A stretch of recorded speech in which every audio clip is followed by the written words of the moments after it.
Ang nakagisa nating masarap na merienda tuwing Kapaskuhan gaya ng puto bumbong at bibingka, pinalevel up na. Narito ang report. Suma na pinalevel up ang sarap.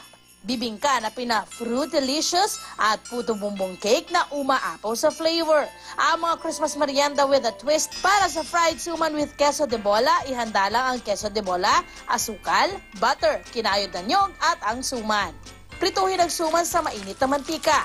Pag golden brown na ito, ipatong sa napkin para masipsip ang sobrang mantika. It's plating time!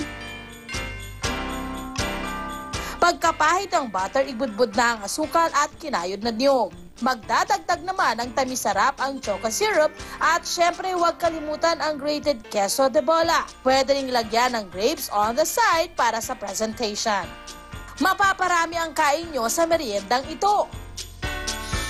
Para naman sa fruity bibingka cupcakes, maghanda lang ng queso, sliced fruits gaya ng mansanas, orange at grapes. Kasama rin ng butter, kinayod na niyog, asukal at ang batter o mixture ng egg, oil, flour at butter.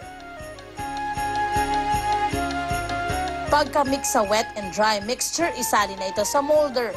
Sunod na ilagay sa oven ang mga molder. Pagkaluto, isprinkle na ang asukal at lagyan ng prutas on top. Ganun lang kasimple at meron na kayong fruity bibingka cupcakes na pwedeng pagsaluhan ng family at barkada. Sa isang cake shop naman sa Mandaluyong, may matamis na sorpresa sa kanilang menu, ang puto bumbong cake. Mula sa kanilang wet and dry ingredients, mabubuo ang matamis na sorpresa. Malalasahan mo na ngayon yung muscovado, coco muscovado sauce niya. Tapos magkaka-texture siya ng yung desiccated coconut. So ang sarap ng balance niya. Sa mixer, pinaghalo-halo ang harina, itlog, ube mixture at saka inimix.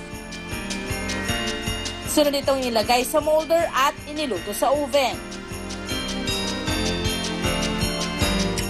For 1,490 pesos o 210 pesos per slice, matitikman na ang puto bumbong cake. Sulit na sa sarap nitong dala.